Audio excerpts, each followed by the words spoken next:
अस्सलाम वालेकुम, मेरा नाम शहजाद है और हम एम एस वर्ड 2007 में काम करना सीख रहे थे। काफ़ी सारे मेन्यूज़ को हमने डिस्कस कर लिया था और इतना काम हम इसमें कर चुके हैं कि हम किसी भी छोटे मोटे प्रोजेक्ट को इसके अंदर डिज़ाइन कर सकते हैं। एक दो मेन्यूज़ यहाँ पे रह गए हैं जिन्हें हम आने वाली क्लासेस के अंदर डिस्कस करेंगे।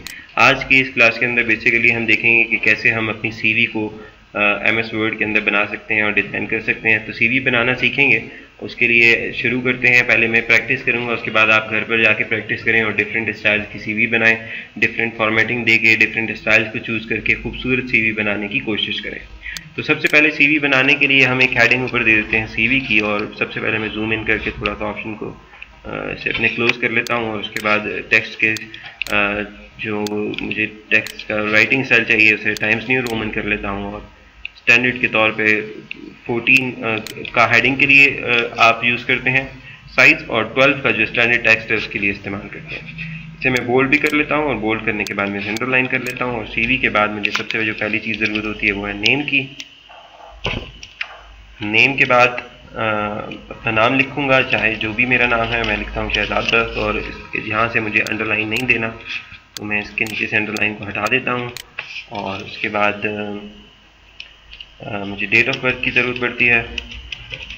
डेट ऑफ बर्थ, कुछ एसेंशियल कंपोनेंट्स हैं उसे हम डिफ़ाइन कर लेंगे, चाहे वो जो भी डेट है आप उसे इंसर्ट करेंगे। और उसके बाद आप फर्दर आगे की तरफ बढ़ेंगे और ईमेल एड्रेस को अपनी CV के अंदर ऐड करते हैं। ईमेल एड्रेस की आपको ज़रूरत पड़ती है, कोई भी ईमेल एड्रेस जो आपका ईमेल एड्रेस है आप उसे डालें। उसके बाद आप एड्रेस दें, जहाँ पर आप रहते हैं आप ज़ाहिर है एड्रेस वहाँ पर डालेंगे। इस एड्रेस को बेसिकली आप ईमेल एड्रेस से पहले भी ऐड कर सकते हैं। तो मैं इसे यहाँ से कट करता हूँ और यहाँ पर नीचे इसे कॉपी करता हूँ। उसके बाद आप एड्रेस दें जहाँ पर भी आप रहते हैं, स्ट्रीट, सिटी, टाउन, जिस तरह से भी जो आपका एड्रेस है आप वहाँ पर इंसर्ट करने के बाद ईमेल एड्रेस दें, और ईमेल एड्रेस के नीचे आप कॉन्टैक्ट इन्फॉर्मेशन देंगे। कॉन्टैक्ट इन्फॉर्मेशन, अब वो कॉन्टैक्ट इन्फॉर्मेशन जो है आप अलग से हेडिंग दें, या उसके नीचे आप लिख सकते हैं सेल नंबर जिस पे आपको अप्रोच किया जा सके। कोई भी आप जो आपका नंबर है वो आप यहाँ पर एडिट कर सकते हैं। उसके बाद सेल नंबर, और ये आपने अपने से रिलेटेड कुछ तमाम चीज़ें जो हैं वो दे दी हैं, और इसको मैं वापस इस तरफ फॉर्मेट दे देता हूँ। इसके बाद आपको ज़रूरत पड़ती है कैरियर ऑब्जेक्टिव की, यानी आप जिस जॉब के लिए अप्लाई कर रहे हैं बेसिकली उसमें आप क्या चीज़ करना चाह रहे हैं। तो आपका ऑब्जेक्टिव क्या है, लाइफ का पर्पस क्या है, मकसद क्या है। तो आप वो यहाँ पे डिफाइन करते हैं, to obtain suitable position in great working environment. आप कोई भी एडजेक्टिव डाल सकते हैं कि आप किस पोजीशन के लिए अप्लाई कर रहे हैं और आपका ऑब्जेक्टिव क्या है, एम क्या है, पर्पस क्या है। उसके बाद अगर आपने जॉब का आपका एक्सपीरियंस है तो आप उस एक्सपीरियंस को भी ऐड कर सकते हैं डेफिनेटली, और उसके लिए आप हेडिंग पहले एक्सपीरियंस की देंगे। और एक्सपीरियंस में बनाने के बाद आप यहाँ पे इंसर्ट में जाकर किसी टेबल को इंसर्ट कर सकते हैं, और टेबल को इंसर्ट करने के बाद यहाँ आपको 2 रोज़ और 4 कॉलम्स की ज़रूरत है। सबसे पहले तो आप यहाँ पे कंपनी का नेम ऑफ, बल्कि 3 कॉलम अगर आप दे दें यहाँ पर तो ज़्यादा बेहतर रहेगा। दोबारा टेबल के ऑप्शन में चले जाएं और 3 रोज़ जो है आप यहाँ पे इंसर्ट कर दें। यहाँ पे नेम ऑफ कंपनी है, यहाँ पे टाइम ड्यूरेशन है जितना अर्सा आपने काम किया, और उसके बाद यहाँ पे बल्कि यहाँ पे आप फ्रॉम और टू के ऑप्शन को भी लिख सकते हैं, और उसके बाद यहाँ पे आप जितना अर्सा आपने काम किया, फॉर एग्जांपल ईयर आप यहाँ पे मेंशन, बल्कि नेम ऑफ प्लेस जहाँ पे वो कंपनी थी वो आप यहाँ पे इंसर्ट कर सकते हैं। आप कहते हैं आपने XYZ कंपनी में काम किया 2008 से लेकर और 2010 तक किया। फॉर एग्जांपल हम मिसाल के तौर पर कोई भी जगह लिख सकते हैं, और वो जगह थी मानसरा में या किसी जगह पे। फिर उससे पहले आपने एक कंपनी में आपका एक्सपीरियंस है तो आप उसे भी ऐड कर सकते हैं। आप कहते हैं ABC कंपनी के अंदर आपने काम किया, और ये आपने 2005 से टोटल 2008 तक काम किया था। फिर 8 में आप दूसरी कंपनी में भी चले गए, और ये कंपनी थी एबटाबाद में। तो आप यहाँ पे एक यहाँ से बना सकते हैं। उसके अलावा वापस नीचे की तरफ आएँ और एक्सपीरियंस जब भी आप ऐड करेंगे उसके बाद यहाँ पर आप एजुकेशन भी अपनी शो करेंगे। एजुकेशन शो करने के लिए एजुकेशन के सेक्शन को बना के दोबारा से आप एक टेबल को इंसर्ट करेंगे और यहाँ पर आप टेबल यहाँ पे इंसर्ट कर लेते हैं। इस दफ़ा आपको ज़्यादा रूल्स की ज़रूरत है। सबसे पहले तो नेम ऑफ इंस्टीट्यूट, जहाँ से आपने काम किया। उसके बाद नेम ऑफ डिग्री, आपकी डिग्री का टाइटल क्या है वो आप दे सकते हैं। उसके बाद मार्क्स ऑब्टेन या परसेंटेज आप ऐड कर सकते हैं कि कितना परसेंटेज आपने लिया, और ईयर पासिंग भी आप ऐड कर सकते हैं कि आपने कौन से साल में पास किया। आप कहते हैं कि ABC इंस्टीट्यूट से आपने पढ़ा और डिग्री का आपका टाइटल भी ABC था और परसेंटेज थी आपकी 79%, और आपने 2008 के अंदर जो है सॉरी 2008 में तो नहीं किया होगा, ज़ाहिर है पहले किया होगा, 2004 में किया, क्योंकि आपने 2005 यहाँ पर एक्सपीरियंस जॉब करना शुरू किया तो आपने 4 में डिग्री को क्लियर किया, या आप मेंशन कर सकते हैं। उसके बाद दूसरा आपकी जो डिग्री थी वो XYZ थी, और नेम ऑफ डिग्री चाहे वो आप लिखें FSC थी, ऊपर आपने BS किया है, जो भी किया है आप लिख सकते हैं। परसेंटेज आपकी आई थी 75%, कुछ भी मतलब जो भी आपका था, आपने 2002 के अंदर FSC अगर किया था तो वो आप मेंशन कर सकते हैं। उसके बाद अगर आपने किसी और इंस्टीट्यूट से पढ़ा है और वहाँ से आपने मैट्रिकुलेशन किया था, जिसे हम मैट्रिक या SSC भी कहते हैं, तो SSC को भी ऐड कर सकते हैं। 10th स्टैंडर्ड जिसे कहा जाता है, उसमें आपकी अगर 81 परसेंटेज थी आप उसे ऐड करें, और ये आपने किया था 2000 के अंदर। तो आप इस तरह से एक CV को बना सकते हैं। थोड़ा सा व्यू बाहर जाके देखें तो अब आपको यहाँ पर एक CV का जो लेआउट है वो दिखाई दे रहा है। उसके बाद नीचे की तरफ आते हैं और यहाँ पे आप अपनी CV के अंदर स्किल्स ऐड करते हैं।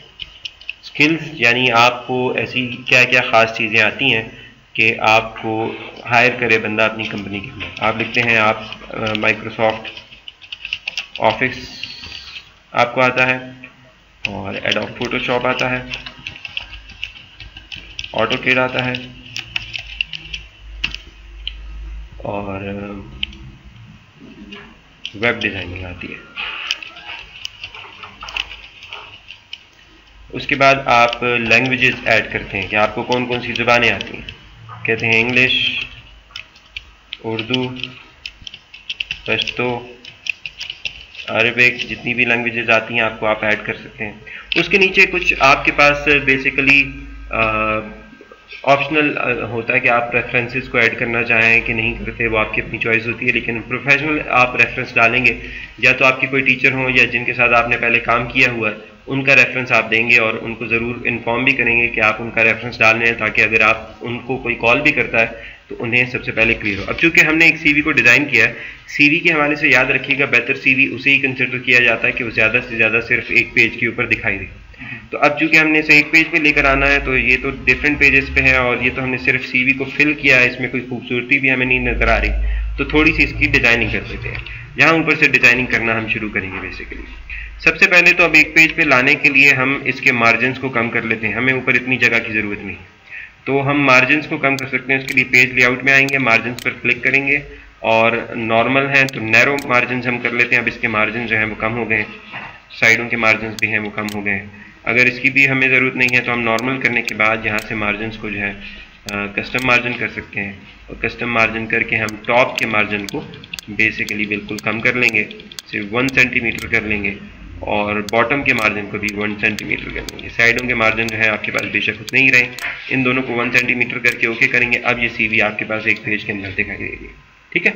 उससे भी अब बेहतर आपको देखें चीज़ें कुछ बेहतर बनाने के लिए, अब चूँकि यहाँ पर पहला जो मेरा सेक्शन था जहाँ पर मैंने नेम लिखा है, इसके ऊपर आपको एक हेडिंग की ज़रूरत है जिसे आप कहेंगे पर्सनल डिटेल या पर्सनल इन्फॉर्मेशन, यानी आप अपनी इन्फॉर्मेशन यहाँ पे दे रहे हैं। अब ये आपके पास हेडिंग है और ये सारी चीज़ें उसी से रिलेटेड। तो यहाँ तक के ऑप्शंस में आप यहाँ पे पैराग्राफ के ऑप्शन में चले जाएं और यहाँ पर स्पेसिंग को यहाँ से रिड्यूस कर दें। जब आप स्पेसिंग को यहाँ से रिड्यूस करेंगे बेसिकली, तो इन दोनों पैराग्राफ के दरमियान में स्पेस कम हो जाएगा। यहाँ पर इसे भी 1.1 कर दें। अब यहाँ पे स्पेसिंग जो है कम हो गई है थोड़ी सी, तो अब ये एक साथ एक पैराग्राफ की सूरत में दिखाई दे रहा है ना, तो आप यहाँ से इसको करेक्ट कर सकते हैं, ठीक है। स्पेसिंग को एडजस्ट कर सकते हैं। उसके बाद अब चूँकि मैंने इसकी थोड़ी सी हमने इसकी डिज़ाइनिंग करनी है, तो डिज़ाइनिंग करने के लिए हम यहाँ पर हेडिंग्स को जो है सिर्फ बोल्ड कर देते हैं। जो भी हमारे पास हेडिंग्स हैं उनको हम बोल्ड कर देते हैं, और एड्रेस जो भी है हमारे पास उसको बोल्ड कर देते हैं, ईमेल एड्रेस को बोल्ड कर देते हैं, और सेल नंबर को बोल्ड कर देते हैं। ये चीज़ों को मैंने बोल्ड किया यहाँ पे। इस के नीचे अंडरलाइन है, इसे हटा देते हैं अगर हमें ज़रूरत नहीं है। बाकियों में चूँकि नहीं है तो इसमें भी अंडरलाइन को ऐड नहीं करते। यहाँ से भी अंडरलाइन को हटा दीजिए। अब ये कुछ ऑप्शन जो है बेसिकली आपके पास मौजूद है। पर्सनल इन्फॉर्मेशन 14 टेक्स्ट है, ये सारे जो है 14 टेक्स्ट है। इसको आप पकड़ के 12 टेक्स्ट ले आए, स्टैंडर्ड जो है पेज के ऊपर ये टेक्स्ट होता है। CV आपने ऊपर टाइटल अपना जो है वो दे दिया है, और उसके बाद कैरियर का ऑब्जेक्टिव है। अब यहाँ पे पर्सनल इन्फॉर्मेशन को आपने एक फॉर्मेट दे दिया है, तो फॉर्मेट पेंटर पे जब आप डबल क्लिक करते हैं, आपको मैंने बताया था, तो आप उसके फॉर्मेट को कॉपी कर सकते हैं। तो आप यही फॉर्मेट जो है बाकी तमाम जो मेन हेडिंग्स हैं उनके अंदर भी यही फॉर्मेट दे सकते हैं जो आपने ऊपर उसके लिए डिफाइन किया है। ठीक है। उसके बाद यहाँ पे नीचे ऑप्शन आपके पास मौजूद है। चूँकि ये तो मैंने एक डिटेल लिखी है, तो इसको ज़रूरत नहीं है कि मैं बोल्ड करूँ, तो इसे भी मैं वापस 12 के अंदर ले आती हूँ। अब यहाँ पे नेम ऑफ कंपनी, ये ऊपर सब चीज़ें तो ठीक हैं। यहाँ इसको मैं बोल्ड हटा के इसका साइज़ जो है वो 12 कर लेता हूँ।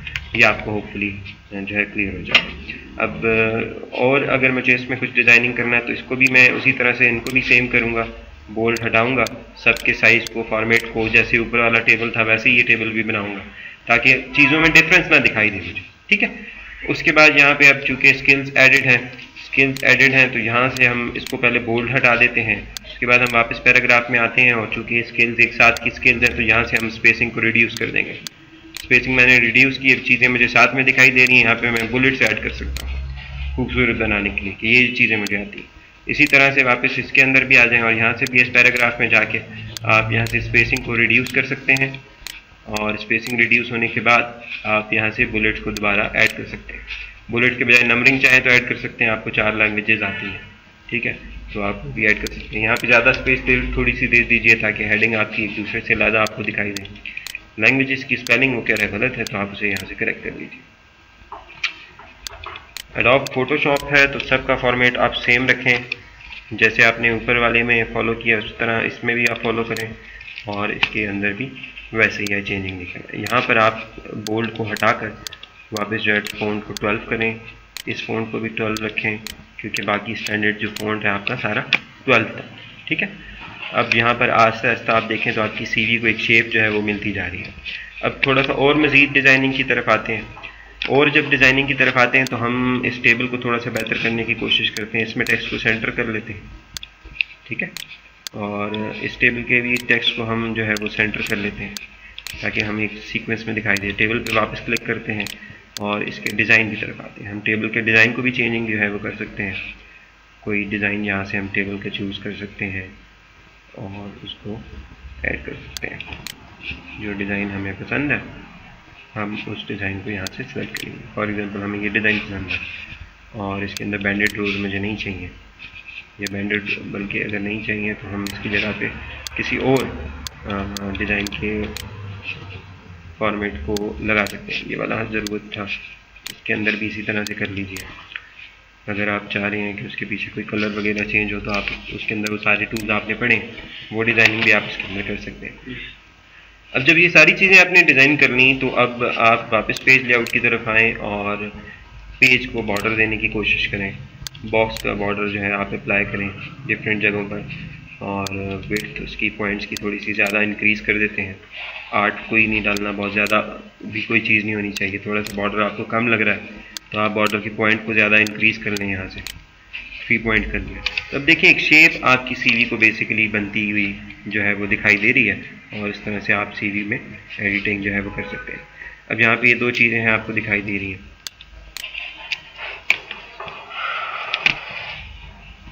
तो ये बेसिक आपकी एक सिंपल सी CV थी कि कैसे आप एक CV को MS ऑफिस के अंदर क्रिएट कर सकते हैं। तो बेसिक था, आप इसके अंदर डिफरेंट टूल्स वगैरह जो आपने पढ़े हैं डिज़ाइनिंग के, उन सब को अप्लाई करके डिफरेंट डिज़ाइन वगैरह इसके अंदर बना सकते हैं और CV को अपने हिसाब से एडजस्ट करने की कोशिश करें। डिफरेंट फॉर्मेट में सीवी बनाई तो एक फॉर्मेट में मैंने टेबल्स को ऐड करके बनाया, आप चाह रहे हैं टेबल्स को ना ऐड करें, डिफरेंट तरीके से भी बना सकते हैं। तो आप इस तरह से एक शॉर्ट सी सीवी कुछ थोड़े से टाइम के अंदर डिज़ाइन कर सकते हैं। इस प्रोजेक्ट पे काम करें, अपनी अपनी सीवी बनाएं बेहतर तरीके से और उसको खूबसूरत तरीके से डिज़ाइन करने की कोशिश करें।